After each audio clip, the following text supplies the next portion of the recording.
Bonjour à ceux que je n'ai pas salués ce matin. J'espère que vous avez passé de bonnes fêtes. J'espère que vous avez bien commencé l'année. Vous l'avez aussi bien terminée, celle de 2025. Et ce matin, comme je vous l'avais dit il y a quelques semaines, j'ai décidé, c'est surtout le Seigneur, je pense, qui m'a mis à cœur de faire une série sur le livre des Proverbes. Alors, qu'est-ce que vous pouvez me dire sur le livre des Proverbes? C'est rempli de proverbes, de bons conseils, en effet. C'est facile à comprendre. C'est plus ou moins facile à comprendre, mais c'est assez facile à comprendre. C'est peut-être un peu plus compliqué à mettre en œuvre, en pratique. Quoi d'autre? C'est plein de bon sens. En effet. Après les psaumes. Ça se trouve après les psaumes. Ça se trouve après les psaumes. Ok. Et c'est vrai que les psaumes et les proverbes sont certainement les passages, en tout cas de l'Ancien Testament, les livres les plus lus. Donc ce matin, on va faire une introduction, on va rentrer dans le vif du sujet, mais encore plus, Dieu voulant, à partir de la semaine prochaine. Là, je voudrais vraiment faire une introduction au livre des Proverbes et voir un petit peu ce que nous y trouvons. D'ailleurs, je vous pose la question, qu'est-ce qu'on trouve très précisément dans les Proverbes? Il y a des conseils, il y a beaucoup de choses, mais précisément, qu'est-ce qu'on trouve dans le livre des Proverbes? La sagesse. Ok. Donc, on a tous vécu 2000. Oui. Une invitation à suivre les préceptes du Seigneur. Une invitation à suivre les préceptes du Seigneur. Exactement. Ça, on le verra, Dieu voulant, dans le 3e chapitre. En tout cas, on a tous vécu 2025, plus ou moins bien. On a, j'espère, tous commencé 2026 mieux que peut-être on a fini 2025. Mais cela pour vous dire que notre vie nous mène sur un chemin qui parfois peut être clair et droit. On sait où est-ce qu'on va. Ou quelquefois, le chemin qu'on va prendre va ressembler un peu à un labyrinthe dans lequel on va rencontrer des défis, des incertitudes.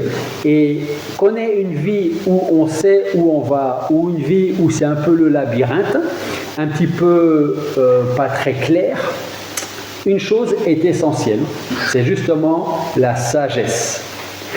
La sagesse est essentielle, pourquoi? Parce qu'elle est une boussole pour rester dans la bonne voie, même lorsque notre vie, lorsque le parcours que nous avons peut sembler compliqué. Alors, ce qui est formidable, c'est que le Seigneur nous a tout donné quand il nous a donné sa parole, c'est-à-dire la Bible complète. Et dans cette Bible, ce livre de 66 livres, on trouve, il nous a laissé ce guide qui est le livre des Proverbes. C'est un trésor de sagesse pratique et spirituelle. Je veux poser la question. Qui pense être sage? Qui pense avoir besoin de sagesse? Même ne serait-ce qu'un peu plus. Donc, ça veut dire que en principe, c'est cette série de prédications sur les proverbes, ou je pourrais dire sur la sagesse, en principe, elle s'adresse à tout le monde. Petit quiz. Est-ce que vous savez combien il y a de chapitres dans le livre des proverbes? 26. 26, d'un côté. Il y en a autant que dans le mois de jours dans le mois de janvier. 31. Et ces 31 chapitres se structurent autour de 4 grandes parties qui vont révéler toute la richesse du livre des Proverbes. Ces 4 parties sont, premièrement, le début de la sagesse, deuxièmement, l'appel à la sagesse, troisièmement, la vie de la sagesse, et quatrièmement, la beauté de la sagesse. Alors ce matin, on va commencer avec le premier point, et puis en même temps, on va survoler cette introduction. Le premier point, c'est le début de la sagesse. Alors je vous invite à lire Proverbes avec moi, chapitre 1, versets 1 à 7. Mais juste avant de lire, nous allons prier. Père Céleste, nous voulons te remercier parce que tu nous fais cette grâce d'être dans ta maison aujourd'hui. Nous voulons te remercier de nous avoir gardés durant cette année qui s'est terminée. Et nous voulons te remercier de nous avoir accompagnés pour cette nouvelle année, de nous avoir conduits ici dans ta maison. Et je veux te demander, Seigneur, de nous disposer favorablement pour recevoir ta parole et ton enseignement.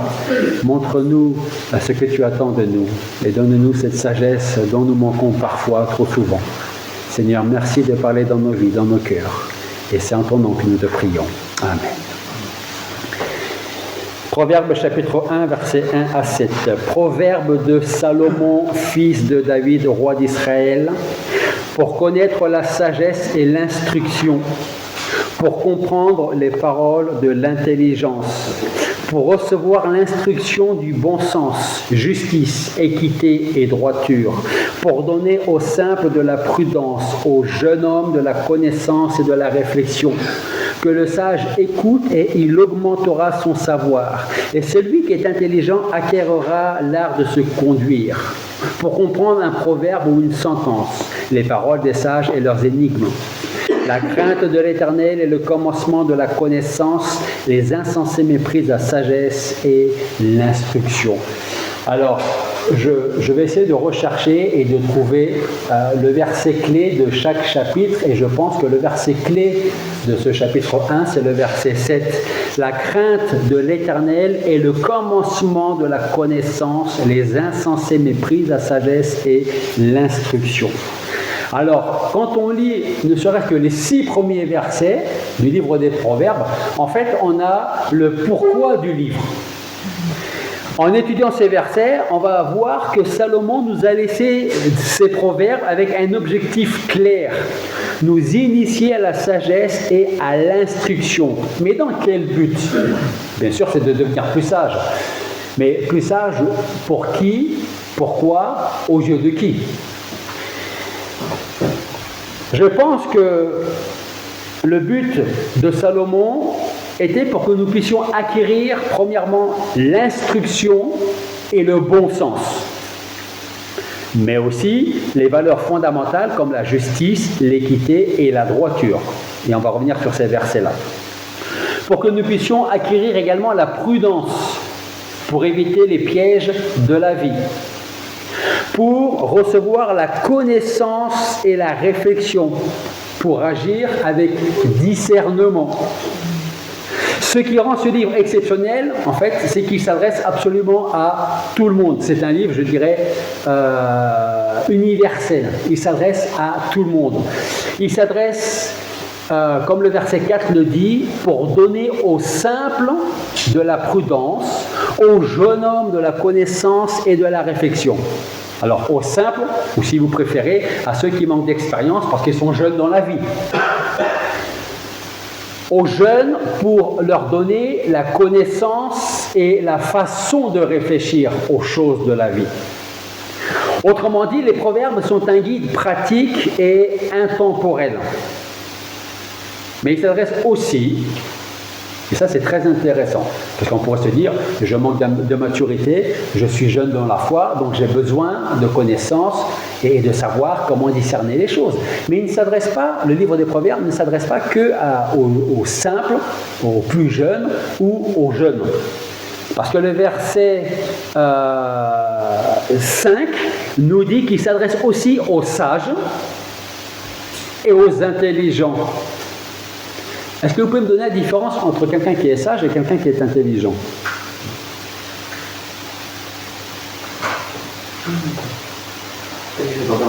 Oui.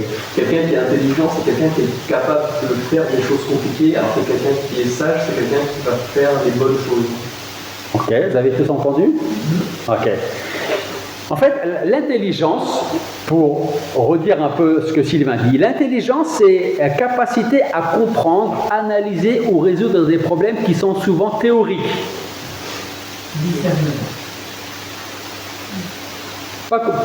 Il y a une différence, et je vais m'expliquer. Ça, c'est l'intelligence. Et la sagesse, c'est capacité à appliquer cette compréhension de manière juste, bonne et utile en tenant en compte les conséquences à long terme et du bien commun. Pour faire encore plus simple, l'intelligence est un outil, la sagesse est un guide. L'intelligence nous dira comment faire quelque chose, par exemple. La sagesse va nous dire, est-ce que tu es sûr que tu veux le faire parce que est-ce que tu sais les conséquences qui vont en découler? Donc je peux être assez intelligent pour créer, allez, je vais à l'extrême, la bombe atomique, mais la sagesse me dirait, est-ce que tu veux vraiment créer cette bombe-là? Parce qu'imagine ce qui peut suivre après avec ça. Donc l'intelligence est une chose, la sagesse est une autre. À votre avis, il faut laquelle des deux? Les deux. Il faut les deux. Donc, le verset 5 nous dit que le sage écoute et il augmentera son savoir. C'est-à-dire que le sage sait déjà des choses que les plus jeunes ne savent pas. Okay? Et en tant que parents ou en tant qu'adultes, eh bien, nous savons beaucoup plus de choses que nos enfants et encore plus que nos petits-enfants. Même si nos jeunes enfants pensent qu'eux, ils savent tout et que nous, on est maintenant vieux et qu'on ne sait plus rien du tout. Okay? Vous verrez quand vous aurez atteint un certain âge. Donc, le verset 5 nous dit que le sage, celui qui a déjà de la sagesse, écoute encore et de ce fait, il va augmenter son savoir. Et celui qui est intelligent va acquérir l'art de se conduire en plus. Donc, on peut être déjà intelligent et être sage. Le livre des Proverbes est aussi pour des gens qui sont déjà sages et déjà intelligents. Donc, la définition de la sagesse, c'est quoi? La sagesse, c'est l'art de vivre avec la connaissance, pour discerner ce qui est vrai, juste et bénéfique. La sagesse, c'est l'art de bien vivre avec la compréhension, percevoir le sens caché des situations, des enseignements et des expériences. La sagesse, c'est l'art de vivre avec le jugement pratique, mettre en œuvre cette connaissance avec pertinence dans le quotidien. Et la sagesse, enfin, c'est aussi l'art de vivre avec l'humilité, savoir reconnaître ses limites et rester ouvert à l'apprentissage. Que le sage écoute, que l'intelligent écoute aussi. Parce que si vous savez des choses, vous allez en apprendre encore plus. Donc, comme je vous le disais, l'intelligence est un outil, la sagesse est un guide. Je sais faire telle ou telle chose parce que je suis assez intelligent, mais est-ce que je suis assez sage pour savoir si je dois créer cette chose en question ou pas? Ou faire la chose, ou dire des choses. Des fois, quand on est en colère, on a envie de dire des choses. Il ne faut jamais dire les choses quand on est sous la colère. Okay? Parce que des fois, nos paroles vont aller au-delà de nos pensées.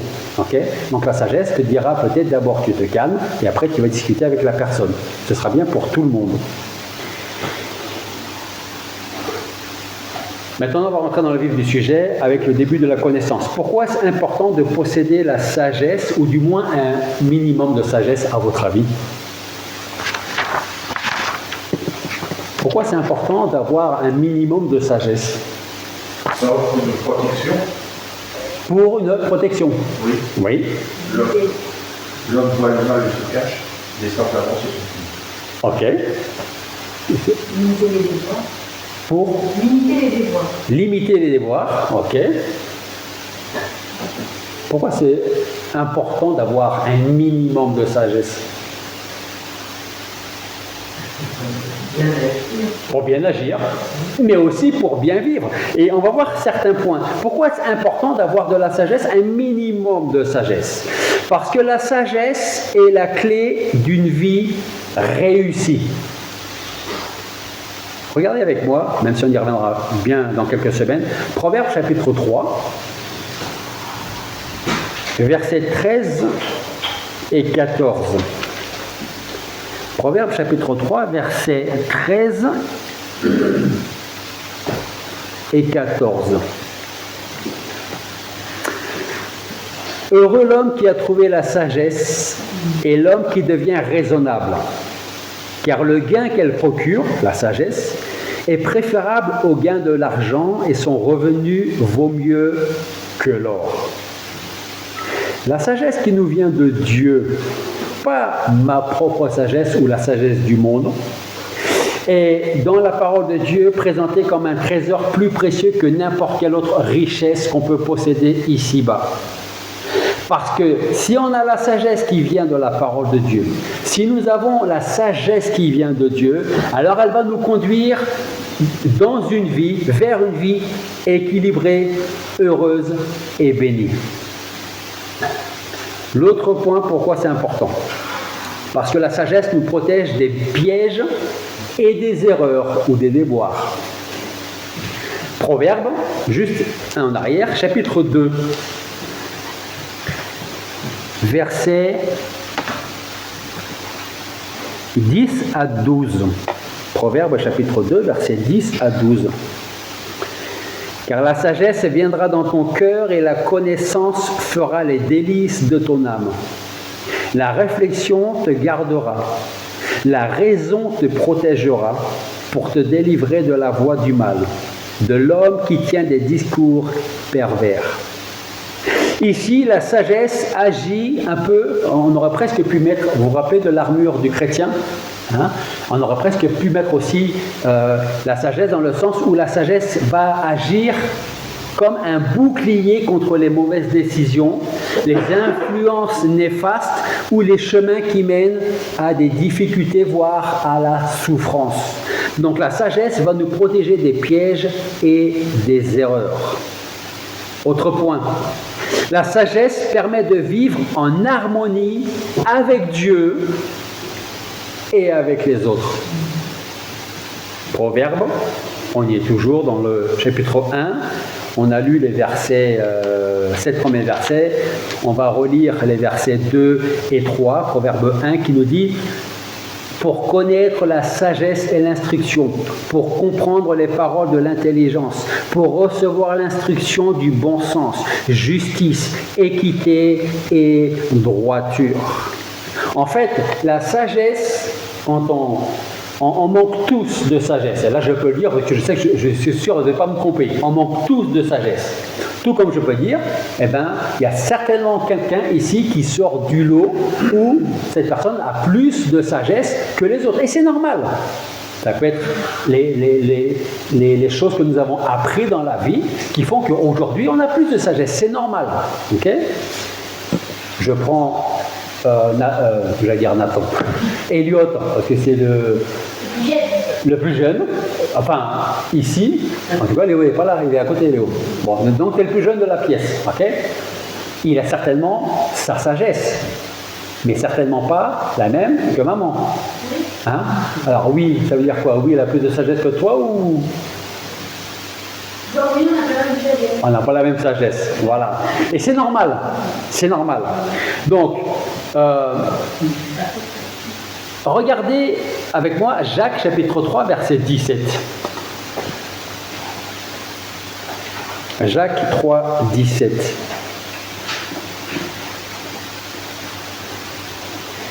C'est vraiment pour montrer qu'il y a la sagesse qu'on peut trouver dans le monde.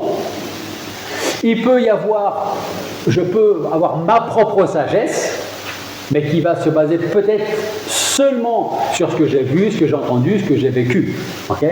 Mais il y a surtout, et c'est la plus importante, la sagesse, comme le dit Jacques, qui vient de là-haut. Qu'est-ce qu'il dit Jacques, chapitre 3, verset 17? Il dit « La sagesse d'en haut, celle de Dieu, est d'abord pure, ensuite pacifique, modérée, conciliante, pleine de miséricorde et de bons fruits, sans partialité, sans hypocrisie. » En fait, la sagesse, la vraie et bonne sagesse, produit des qualités comme la paix, la miséricorde et l'authenticité. Il n'y a pas de compromis avec la vraie sagesse. La vraie sagesse aussi commence avec le verset clé, le verset 7, commence par la crainte de l'Éternel. Le chapitre 1, verset 7 de notre passage en Proverbe nous dit « La crainte de l'Éternel est le commencement de la connaissance. Les insensés méprisent la sagesse et l'instruction. » Sans une reconnaissance de Dieu comme source de toute vérité, alors la sagesse reste incomplète, voire déformée. Et elle ne sert à quoi? À rien du tout. À rien. La crainte de l'Éternel est le commencement de la connaissance. Alors, je ne sais pas si j'ai besoin de vous dire que la crainte dont il est question ici, ce n'est pas d'avoir peur que Dieu nous mette un coup sur la tête parce qu'on ne l'écoute pas. C'est la crainte de se dire, il est là au-dessus de moi. Et je veux lui être agréable. Et ce que je peux craindre, c'est de ne pas lui être agréable. Donc là, la Bible nous dit la crainte de l'Éternel, le respect pour l'Éternel commence avec la connaissance. La crainte de l'Éternel est le commencement de la connaissance. Et cette connaissance va nous guider, connaissance, sagesse, va nous guider dans les décisions et les épreuves. Est-ce que vous avez déjà agi rapidement et après vous avez regretté d'avoir dit ou fait quelque chose? Ça arrive à tout le monde. Okay? Si on avait assez de sagesse, on se dirait, alors attends, je vais me poser 2 secondes, je vais réfléchir, j'ai telle et telle situation, comment je vais prendre cette situation, comment je vais la vivre, qu'est-ce que je vais dire, qu'est-ce que je vais faire. C'est ça la vraie sagesse. La vraie sagesse, elle va aussi peut-être nous pousser à aller voir quelqu'un d'autre pour dire, j'ai telle ou telle circonstance, qu'est-ce que tu en penses, qu'est-ce que je devrais faire? Alors je viens vers toi parce que je sais que tu as vécu la même chose. Ou je te pose la question parce qu'il me semble que tu es assez sage pour éventuellement m'aider et me donner une réponse.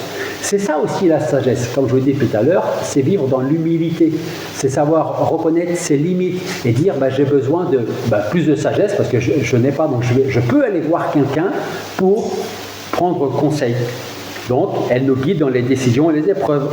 Proverbe chapitre 16, verset 16, nous dit « Combien acquérir la sagesse vaut mieux que l'or? Combien acquérir l'intelligence est préférable à l'argent ?» Alors, si je voulais être un peu, pas ironique, si ce n'est pas de l'ironie, mais...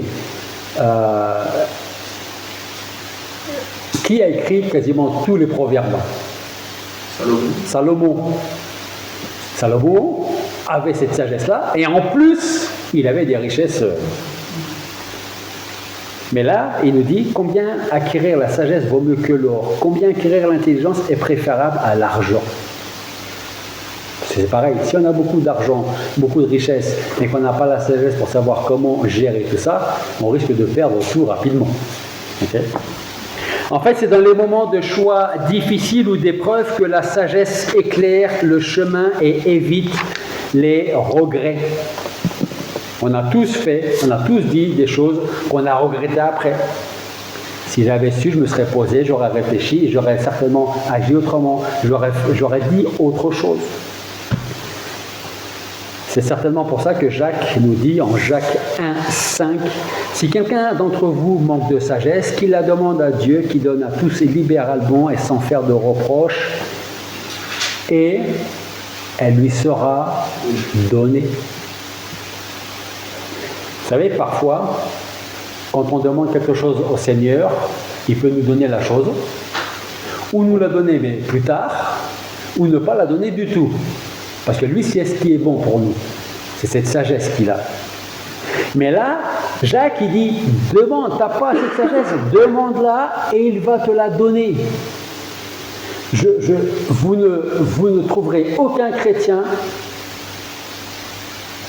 en tout cas, je n'ai jamais connu un seul chrétien qui m'a dit, moi j'ai demandé la sagesse à Dieu, je ne l'ai jamais reçue. Hein. Après, ça dépend comment on la demande, la sagesse, et pourquoi est-ce qu'on la demande. Mais là, Jacques, il dit, tu manques de sagesse, demande à Dieu, il va te la donner sans reproche. Demande-lui et tu vas la recevoir. Là, on a une promesse et une certitude. Demande et tu vas recevoir. Dieu offre la sagesse à ceux qui la lui demandent, surtout dans les temps d'incertitude. On ne sait pas ce qui va nous attendre en 2026.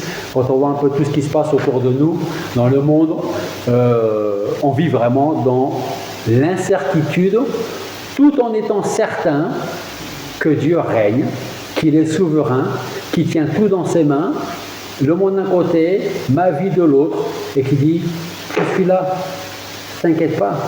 Sois assez sage pour me voir à l'œuvre. Regarde-moi, ne t'inquiète pas, ne porte pas des regards inquiets. Je suis là, je te garde et je te protège. Enfin, la sagesse nous mène à la bénédiction et à la vie. Regardez Proverbe chapitre 11, verset 19. Proverbe 11, 19.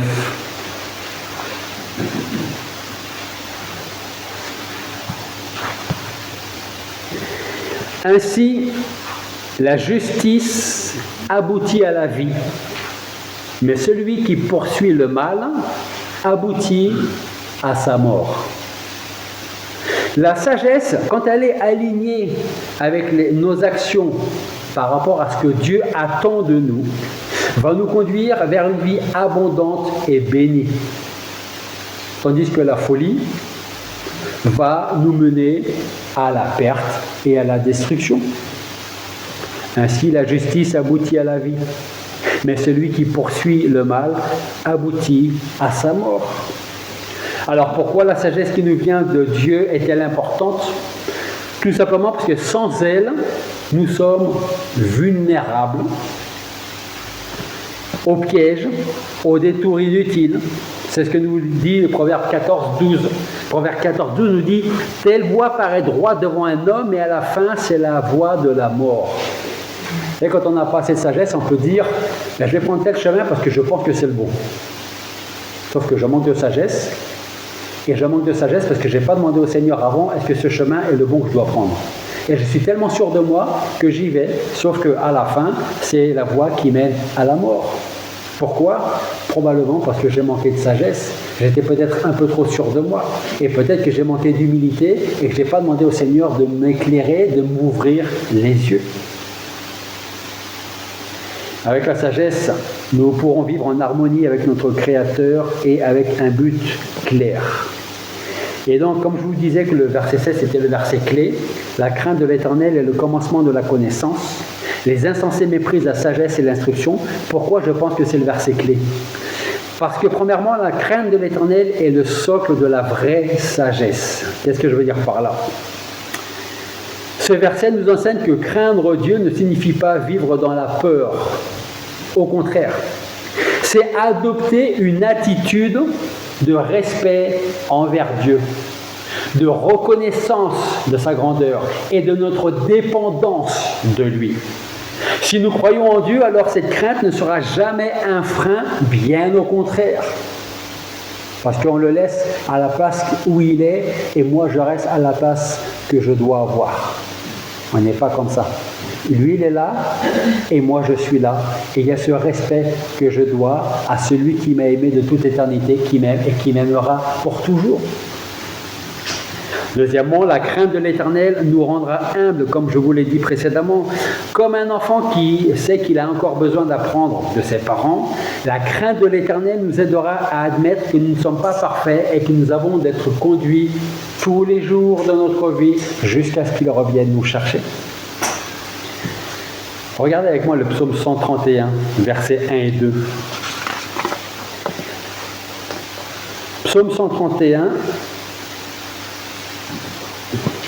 versets 1 et 2.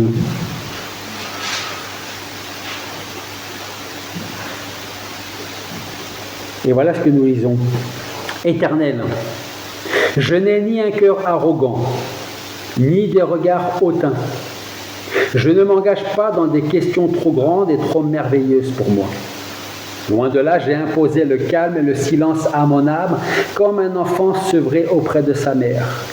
Mon âme est en moi comme un enfant sevré. Et puis il y a le psaume 25, verset 9. Psaume 25, verset 9 nous dit « Il fait cheminer les humbles dans la justice. Il enseigne aux humbles son chemin. Tous les sentiers de l'Éternel sont bienveillance et fidélité. » Mais pour qui? Pour ceux qui gardent son alliance et ses préceptes. Alors pourquoi tout nous pousse à viser la crainte de l'Éternel, comme on le voit au verset 7. Parce que en craignant de la bonne façon l'Éternel, alors on va recevoir que des bienfaits. La source de la sagesse et de l'intelligence, autrement dit la crainte de l'Éternel, est considérée comme le point de départ d'une vie équilibrée. Si je recherche et si je demande la sagesse qui vient d'en haut, et si je l'associe à l'intelligence que Dieu m'a donnée, alors je vais mener une vie équilibrée. Ça ne veut pas dire qu'elle sera moins compliquée à vivre, hein. C'est-à-dire qu'elle sera plus équilibrée. Et je saurai, grâce à la sagesse qui vient d'en haut et à l'intelligence que Dieu m'a donnée, que telle ou telle chose est une bonne chose, que tel chemin est le bon chemin ou pas. En reconnaissant la grandeur de Dieu, on évite l'orgueil, qui est souvent la cause de chute personnelle. Celui qui craint Dieu va développer une conscience éveillée. Alors, c'est quoi une conscience éveillée? Déjà, c'est quoi une conscience? Lui prendre conscience, c'est comprendre ce qui se passe. Oui, d'accord. Pouvoir analyser. Et quel est le fait, les points positifs à avoir une conscience éveillée? Sur ses gardes. Parce que parfois, consciemment ou inconsciemment, on peut faire taire notre conscience. Hein? Quand on sait qu'on a tort ou pas, et qu'on sait qu'il faut changer d'attitude ou autre chose, et puis que ça ne nous arrange pas forcément, on va faire taire notre conscience. Mais le fait d'avoir une conscience éveillée, ça va permettre de discerner clairement ce qui est juste, bon et conforme à la volonté de Dieu. Bien sûr, à chercher à être juste, bon et conforme à la volonté de Dieu. Vous savez, il n'y a pas très longtemps, je disais à quelqu'un, enfin je l'ai dit à 2 personnes au moins,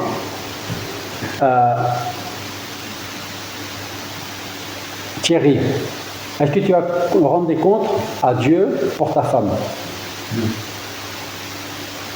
Inversement non plus. Tu vas rendre des comptes pour qui? Pour toi tout seul. Et c'est vrai pour tout le monde ici. J'ai malheureusement ce fardeau sur moi qui va devoir aussi rendre des comptes de comment j'ai conduit l'Église. Et vous savez, une chose, je n'ai absolument pas envie, mais alors, vous ne pouvez pas imaginer à quel point, je n'ai absolument pas envie que le jour où il va venir nous chercher, qu'il me dise, tu sais ce que là, tu as laissé traîner dans mon Église? Tu n'aurais pas dû le faire. Moi, je préfère, en tant que pasteur, pas plaire à tout le monde, mais être dans la volonté du Seigneur. Je suis là pour conduire l'Église que, pour l'instant, Dieu m'a donné cette charge avec ma femme. Je ne suis pas là pour plaire aux gens, dans le sens où je ne suis pas là pour dire tout ce que vous avez envie d'entendre et pas le reste. Il y a des églises qui le font, ça. Hein. Voilà. Et tout rentre dans l'église. Le monde, tout rentre et tout est mélangé. Tout. Donc, je ne sais pas pourquoi je vous dis ça, parce que, comme disait Nina, c'est ça la crainte de l'Éternel. C'est vouloir chercher et faire ce qui est juste, bon et conforme à la volonté de Dieu. Et il faudrait que chacun d'entre nous en ait cette crainte. Seigneur, aide-moi à être bon, à être juste et à être dans ta volonté. Ça, c'est une bonne crainte de l'Éternel. On n'a pas peur du reste. On a juste peur que, entre guillemets, le Seigneur soit déçu de notre attitude. Et ça, je ne voudrais pour que personne ici ça arrive. Et j'aimerais que le Seigneur puisse dire à chacun d'entre vous, si vous lui appartenez, et quand vous serez au ciel, c'est bon, tu as été fidèle dans ce que je te demandais à faire. Elle est là, la crainte de l'Éternel. La crainte de l'Éternel, je termine, nous éloignera du péché. Elle agira comme un garde-fou contre les tentations qui pourraient nous faire tomber bien bas. Et paradoxalement, craindre Dieu libère de toutes les autres peurs. C'est pas la peur. Mais la crainte de Dieu libère de toutes les autres peurs. Alors, j'en ai juste une ou deux de ces peurs, hein, parce qu'il y en a beaucoup qu'on peut avoir, et selon chaque personne. Peur des hommes, par exemple. Parce que moi, quand je lis dans la parole de Dieu, dans le psaume 118, verset 6, « L'Éternel est pour moi, je ne crains rien que peuvent me faire les hommes », moi, ça me va, ça. Elle nous libère de l'avenir, qui est incertain parce qu'on ne le connaît pas. Dieu merci. Mais Ésaïe nous dit, sois sans crainte, enfin c'est Dieu qui parle à travers Ésaïe, sois sans crainte car je suis avec toi. N'ouvre pas des yeux inquiets car je suis ton Dieu. Je te fortifie, je viens à ton secours, je te soutiens de ma droite victorieuse. C'est bien pour commencer 2026, ça, hein? La crainte de l'Éternel, la sagesse nous libère du manque qu'on pourrait penser avoir. Philippiens 4,19 nous dit « Mon Dieu va pourvoir à tous tes besoins. » Tu t'inquiètes de quoi? Dieu pourvoira à tous vos besoins. Pas à tous nos désirs et tous nos caprices, à tous nos besoins. De plus, la crainte de l'Éternel fera en sorte que nous allons nous appuyer sur une force immuable, celle de Dieu, plutôt que sur des circonstances changeantes, parce qu'elle procure un sentiment de sécurité. Vous imaginez le privilège que nous avons en tant qu'enfants de Dieu, que chrétiens, de commencer une nouvelle année en sachant que on ne connaît pas ce qui nous attend, mais que nous sommes dans la main de celui qui connaît l'avenir. Vous imaginez un peu le privilège que nous avons? La crainte de l'Éternel est le commencement de la connaissance.